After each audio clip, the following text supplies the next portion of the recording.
Big Tone, and of course Woody and these guys. And I felt I should give you guys my little take on who I believe is the real Mount Rushmore of the Norteno movement as far as music, hip hop, rap. And then I can let you debate it, delegate it, do whatever you will with it.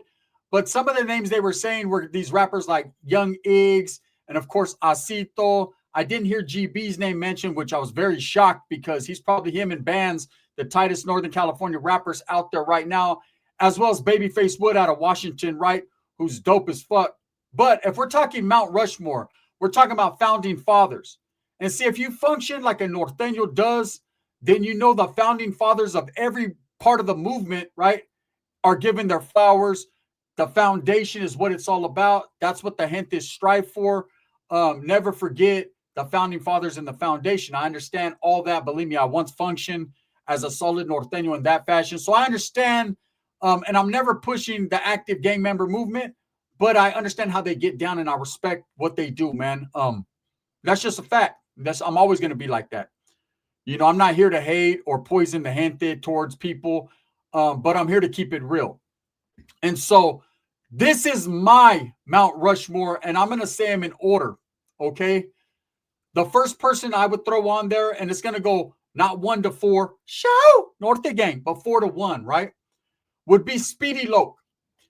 And now Speedy Lok was a gritty local rapper from the Bay Area, the Antioch area, man. Or excuse me, the Dakota area, and he put Dakota on the map. He started his own label, Stars the Limit, and you had people come out like Tito B and Koner and all these different rappers, man. And for a while there, they were popping, but there is no doubt to any Norteño functioning or moving that Speedy Lok wasn't a righteous-ass homie, and at the same time, he was a good rapper, and he established a lot of good music in that area, and he brought a lot of eyes to that particular area of Dakota. Now, Dakota have always rocked. I've done time with Vatos from Dakota. Shout out to Dinky from Dakota and a few other cats, man. I'm not going to mention their names that I actually did time with in YA and in prison.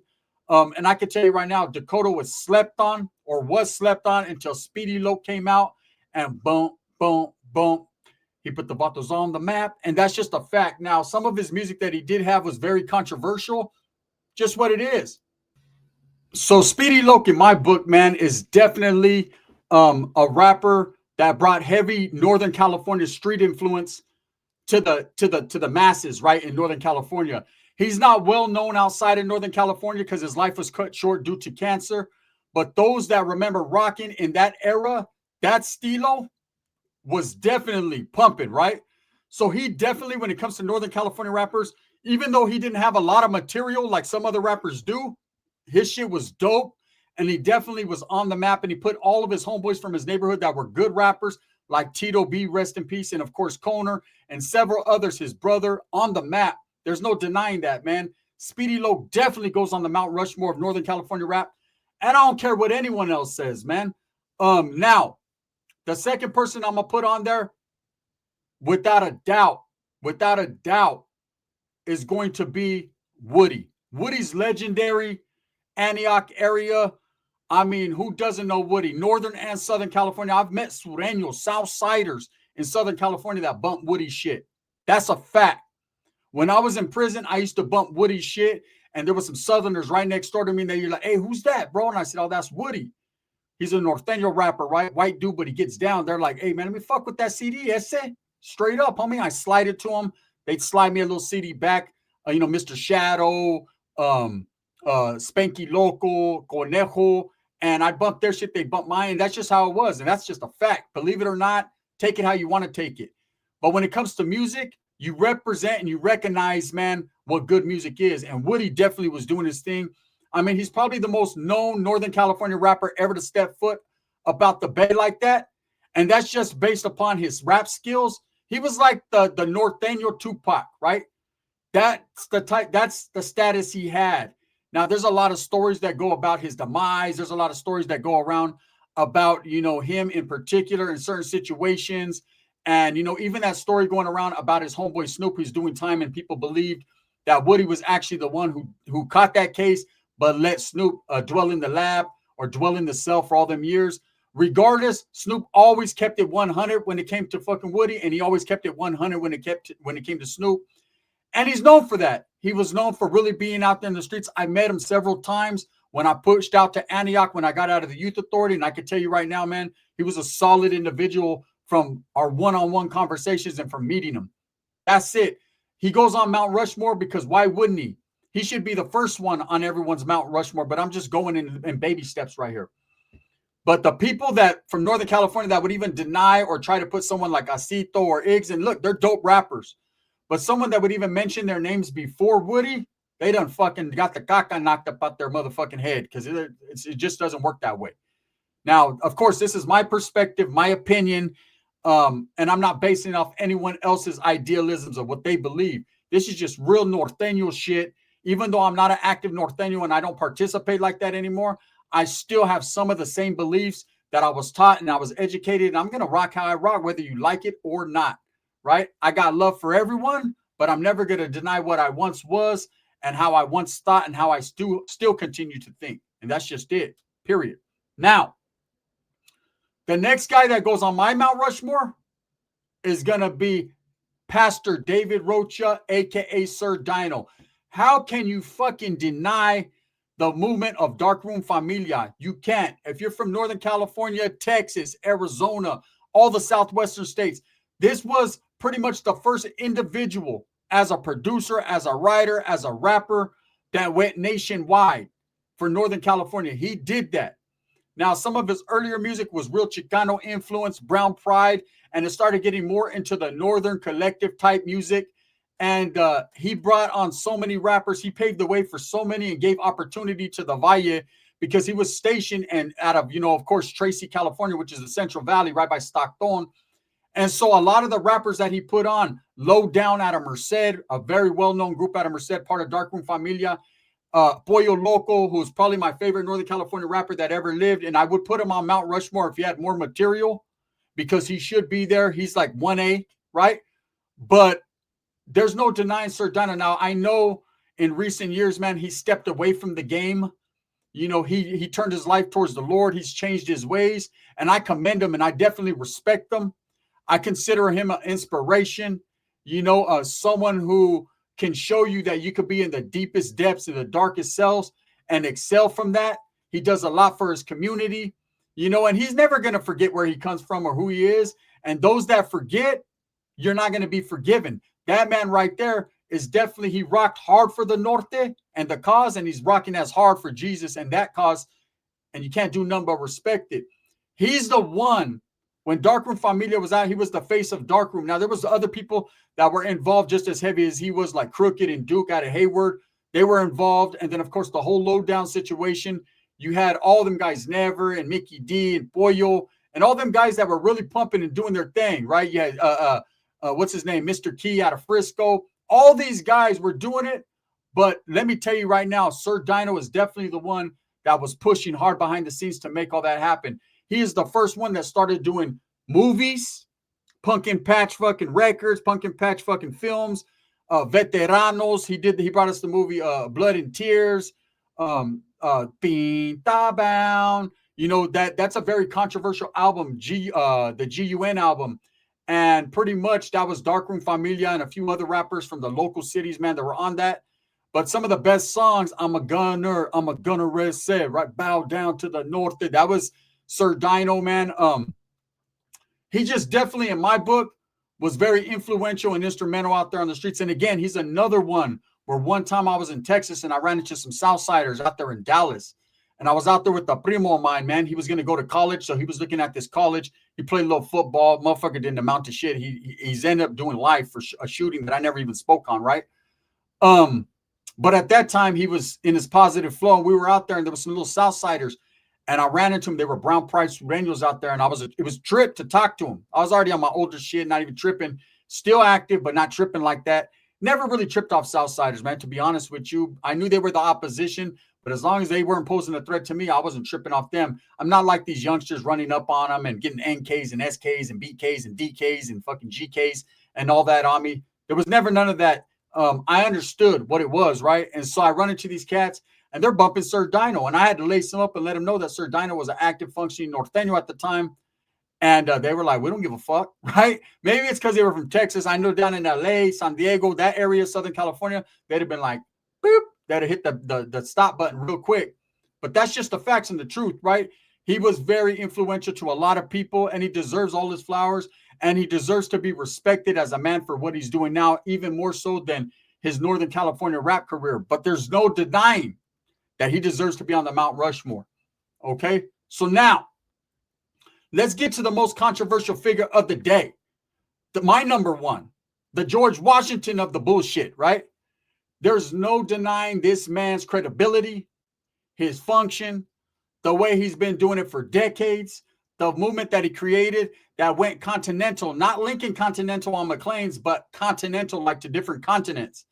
This man, look, you see guys with red rags in their back pocket. Them ain't red rags, homie. They are tomatoes because they're trying to catch up. This dude is 114 miles ahead of the game, and there's no denying it, man. That's the CEO, the founder of Thiz Latin, the motherfucking black and brown movement creator for facts, right? 17 Reasons, you know, all that, you know what I'm saying? That Northern Ghetto Boys, all that type of stuff, man. We're talking about GT Digital's one and only Goldtoes. Now, I know it gets controversial because you have this guy BFD, who's a new rapper, and I respect his rap, and I think he's got it down pat, man. The fool's got game. But it seems to me like he has an issue with Goldtoes. I heard a song that he did where he was like, he ain't cool with Goldtoes fucking with Southerners or trying to put people on in the industry that aren't homeboys, right? Look, at the end of the day, Goldtoes has done so much for the Northern California Norteno movement when it comes to this hip-hop scene. There's no denying him. There's not one Norteno rapper out there that wasn't influenced by Mousy and 17 Reasons Northside Soldier. There's not one that doesn't continue to see how Goldtoes rocks and wants to emulate what he's doing and how he's moving. Dudes like JT the Bigga Figga, Messy Marv, Lavish D, Jay Diggs, all these cats, Too Short, Jenny 69. I mean, the list can go on and on and on. This guy has an impact on their life and helps to put them on. Little Flip out of Texas. You know what I think people want to emulate the most of Goldtoes is the way he makes money moves. He's putting paint where it ain't. He's out there really pushing that movement for the brown community, man, and putting people on. But there's always going to be haters, and there's always going to be people that try to tie in the gang affiliation and all that with the industry of music. The facts are, unless you really got ties, unless you're really connected the way Goldtoes is, and it's not just what it looks like, it really is what it is when it comes to him, right? If you're not tied in like that on that level, which not very many are. In fact, I can tell you right now, he is the only Mexican producer that I've seen out of Northern or Southern California that's doing it on that level. International shit. You know what I'm saying? Pulling up in concerts with Burner, putting Burner on. You know what I'm saying? Putting Wiz Khalifa in the mix. Things like that. The whole Cookies empire, being instrumental in that. The only CEO I've ever seen, man, hold it down for the streets and be real gully and gutter and walk into a store and see them selling fake Burner t-shirts and fake Cookie t-shirts and saying, nah, hell nah, you ain't going to do the homie like that and deprive him of what righteously he started and what's his and pull all them shirts right down in front of the owner of the store like, homie, this is real Northern Cali shit. That's how he gets down. I've seen so many people talk about him when he started to try to help, you know, and go to Southern California and put people on like Swifty Blue and Grifo, and even reaching out to people like Lefty Gunplay. It's crazy, scary, spooky. You're curious, right? People like that. He did everything he could do for Northern California. And then all of a sudden, there's a movement that started to go against him. And that movement I noticed was mostly from the Sacramento area. Shout out to the homeboys in Sac, the Northerners in Sac, man. I understand Sac's always done their own thing, and that's the way they roll, right? But I've seen the Sacramento guys and Norteños functioning them out of there. They weren't really fucking with Toes no more. They felt like his interaction with Southern California artists was going to basically is going to put a stick in the spoke. Look, if you're a functioning active Norteño, you know that anything done in Southern California has no effect on what's going on in the North. You know, you pay no attention. Your focus should be on the opposition that's right there in front of you, the upstaters and cats like that are actually making a move, a power move wearing shower shoes right there in your area. But I see this guy, BFD, right? And like I said, nothing but respect, man. I know his background. I know his story. You know, it's not for me to put out there because I'm not the type of person to speak on his situation, nor am I going to ever. But one thing I will say about him is I see that there's some type of hatred in his heart when it comes to Goldtoes, who definitely, beyond a shadow of a doubt, should be on the tip of everyone's tongue when it comes to the Mount Rushmore of Norteno music. Now, I know he ain't the best rapper, but I'll keep it 114% real when I said he raps better than half these rappers I hear nowadays. You know what I'm saying? Ain't nothing like an old school 90s beat with Goldtoes on it in San Francisco. You know what I mean? He's doing his thing. People might knock him, but when it comes to being a CEO, when it comes to putting people on, when it comes to making their moves, making his next move, his best move, getting his mind right so he can shine right, that vato's on his ish por me shit. Now, just because you have interactions and willings and dealings with the opposition doesn't make you a degenerate or doesn't make you a bad cat, doesn't put you in bad standings. Because if you know, like I know, as a functioning active Norteno when I was, right, we used to do a lot of communication and a lot of behind the scenes deals with dudes from Southern California. In fact, there's been plenty of dudes from Southern California that blessed me with sopitas, blessed me with javon, that's soap for those of you that don't speak Spanish, blessed me with just encouragement and a lot of respect, right? And I did the same thing likewise. So when you see a CEO from Northern California who's based out of the Northern movement, pushing and helping dudes from Texas, from Southern California, or whatever, you can't knock the hustler because at the end of the day, he's just trying to get his chips and his bread and his mayonnaise and eat that ham sandwich. So why are you tripping? Now, I understand BFD rocks the good rhyme, and his whole get down is, and the conversation on their channel, their podcast was about the Mount Rushmore, and they mentioned names like Big Tone, who definitely is 1B, man, and should be on that Mount Rushmore too. If you could add two people to the Mount Rushmore, I'd add Big Tone and, of course, Pollo Loco from Merced. Show! Because that's just the way it is, right? In my perspective. But for the people that are hating on Toes, man, they need to stop that. They need to recognize real and understand that without people like Goldtoes, and in fact, without Julio Goldtoes Sanchez, period, this Northern California rap scene would have never materialized or been what it is now. Okay? It's not the biggest movement, but it is a movement. That Thiz Latin, I remember every Norteno in the valley to the bay was throwing up that Thiz Latin. Who you think started that gangster shit? And is this the motherfucking thanks he gets? So as far as I go, my Mount Rushmore is always going to be Goldtoes from GT Digital right off the tippy top. Respects. That dude's phenomenal when it comes to connecting people. Even on the internet, man, you know, bringing people to podcasts that necessarily wouldn't pull up without that man's word being what it is and being golden. You know what I'm saying? This motherfucker's rocking in Goldtoes, calling himself Goldtoes. You can't deny it. Then you got Sir Dino, man, who definitely was very instrumental in the late 80s, early 90s, all the way until Goldtoes took over that shit with that Northside Soldier and that 17 Reasons. And then, of course, Speedy Lok and Woody. And like I said, anyone who denies Woody, that's like denying that Captain is Captain Crunch. You know what I'm saying? You just can't do it. That's like denying Pee Wee Herman said, "Mecca leka high, mecca hiney ho." You know, you just can't do it. Anyways, this is not meant to disrespect them guys and their podcast from Northern California. I just have a different of opinion. Not that my opinion counts to them. You know what I'm saying? And I respect, like I said, that dude BFD doing his thing. But the hatred or the animosity towards Goldtoes, motherfuckers literally trying to cancel the homie out because he did interactions with Southerners. Meanwhile, when you're locked behind them gates, you're adhering to the end of hostilities and you're functioning even to the point where North and South are getting off on degenerates. Man, I've seen it all. With that being said, let me know what you think. Who's your Mount Rushmore? Like I said, man, Toes, Dino, Speedy Lok, Woody, and not even in that order, man. But I think Toes is number one. This is the gun. Let me know what you think. Bang, bang.